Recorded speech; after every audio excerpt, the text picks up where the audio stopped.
बंगलौर शहर में रहने वाली शालिनी जब 10 साल की थी तभी उसके माता पिता की रोड एक्सीडेंट में मौत हो गई थी। उसके माता पिता की मौत के बाद उसके मामा गिरीश और मामी अनीता ने उसको पाला पोसा था। शालिनी एक शांत स्वभाव की लड़की थी। जब वह 20 साल की हुई तो उसके मामा ने आमिर खान की एक बहुत ही बदतमीज और बिगड़ेल लड़के विक्रांत से उसकी शादी तय कर उसका सौदा कर दिया, जिसके लिए उन्हें काफी अच्छी खासी रकम मिली। कुछ ही दिनों में विक्रांत और शालिनी की शादी हो गई। शादी के बाद से ही शालिनी सास शकुंतला उस पर काफी जुल्म करने लगी।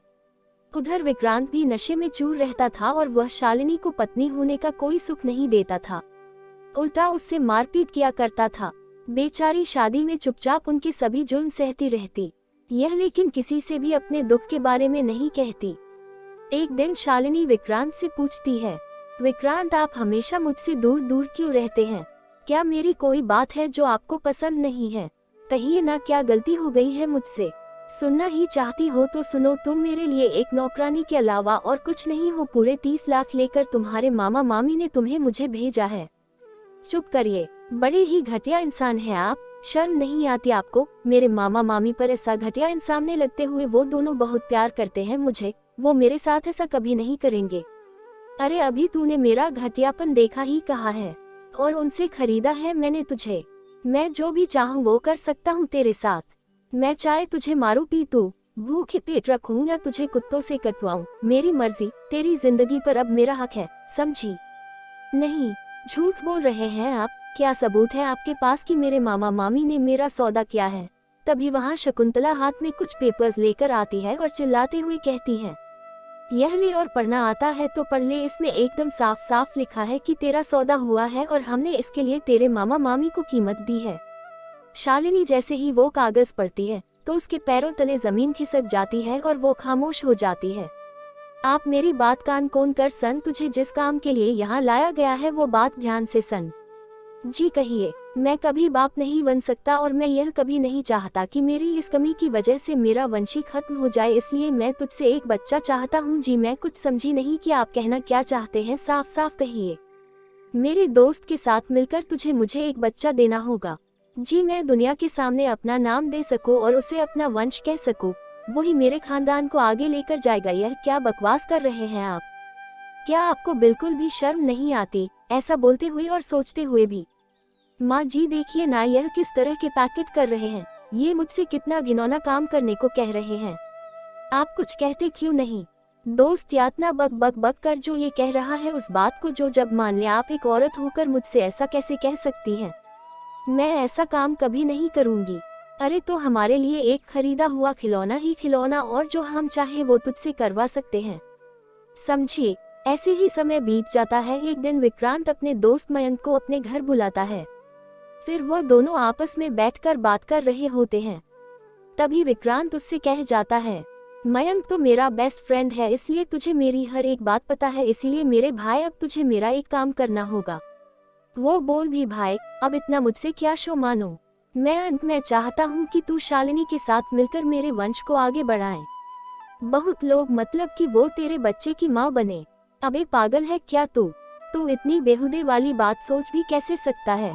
मैं जानता हूँ कि जो भी यह सुनेगा वो ऐसे ही रिएक्ट करेगा, लेकिन आज मैं तुझे अपना एक सच बताना चाहता हूँ कि मैं कभी बाप नहीं बन सकता। इसलिए अपने वंश चलाने के लिए मैंने गरीब लड़की का सौदा किया और शालिनी के मामा मामी को पूरे 30 लाख देकर खरीदा है।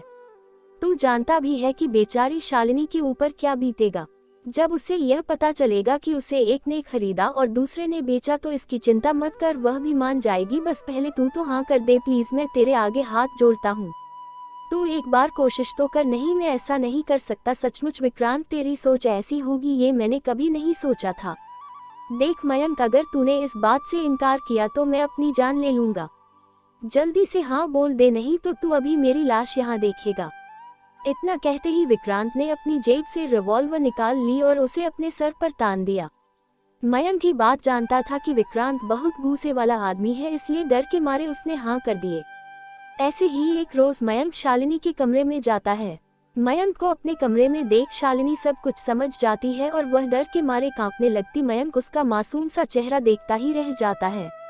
शालिनी घबराई हुई रोते हुए उससे कहती है कि इस मेरे पास मत आना, मेरे साथ कुछ गलत मत करना प्लीज। देखो शालिनी, तुम घबराओ मत और चुप हो जाओ। मैं तुम्हारे साथ कुछ गलत नहीं करना चाहता, बल्कि मैं तो तुम्हारी मदद के लिए आया हूँ। मयंक विक्रांत की सारी बात शालिनी को बता देता है और उससे कहता है, शालिनी, मैं जानता हूँ कि यह बहुत गलत कर रहे हैं तुम्हारे साथ, लेकिन अगर हम दोनों ने इनकी बात नहीं मानी तो यह हम दोनों को भी मार देंगे। शालिनी रोते हुए मयंक के गले लग जाती है और उससे कहती है, प्लीज मुझे इस नरक से बाहर निकालो। मैं खुल के जीना चाहती हूँ। मैं हूँ ना, तुम्हारे साथ कुछ नहीं होगा तुम्हें। ऐसे ही समय बीतता रहता है। मयंक को शालिनी की मासूमियत रह रहकर याद आती। अब वो उन्हीं लोगों के साथ उनके घर में रहने लगता है। धीरे धीरे वो दोनों एक दूसरे के साथ वक्त बिताते हैं और फिर उन दोनों को एक दूसरे से प्यार हो जाता है। एक दिन मयंक शालिनी से कहता है, शालिनी, अब वक्त आ गया है हम दोनों के एक होने का। अब हम इस घर से भागकर कहीं दूर जाकर रहेंगे और फिर शादी कर लेंगे। सच में मयंक, मैं बहुत खुश हूँ। मुझे बस अब इन भेड़ियों की चुंदों से निकालकर कहीं दूर ले चलो। मैं अब बस तुम्हारे साथ अपनी जिंदगी की एक नई शुरुआत करना चाहती हूँ।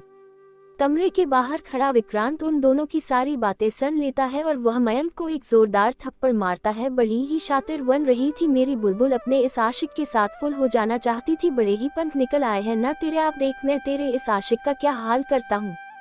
दोस्त होकर मेरी ही पीठ पर छुरा घोंपा तूने, बिल्कुल भी शर्म नहीं आई तुझे अपने ही दोस्त को धोखा देते हुए। विक्रांत अपने गुंडों से मयंक की खूब पुताई करवाता है। तभी शालिनी रोते हुए कहती है, नहीं मत मारो मेरे मयंक को, तुम जो कहो वह मैं करूंगी। अब तुम और तुम्हारा यह अक्षित यही मरो दोनों। इसके बाद विक्रांत और उसके गुंडे मयंक को तुम्हारा छोड़कर वहां से चले जाते हैं और कमरे का दरवाजा भी बाहर से बंद कर देते हैं। उच्च नंबरिंग, तुमने मुझसे वादा किया है कि तुम मुझे कभी अकेला छोड़कर नहीं जाओगे। प्लीज उठ जाओ ना। तभी मयंक धीरे से अपनी आंख खोलता है और शालिनी से कहता है, मेरे होते हुए तो मैं कभी कुछ नहीं होगा। इसके बाद मयंक होश में आ जाता है और दोनों एक दूसरे को गले लगा लेते हैं। और फिर कुछ देर सोचने के बाद मयंक को एक आइडिया आता है और वह कमरे में जखी चादरों की रस्सी बनाकर खिड़की से परात हो जाते हैं। इसके बाद दोनों सीधा पुलिस स्टेशन पहुंच हैं और उनसे अपनी जान की गुहार लगाते हैं।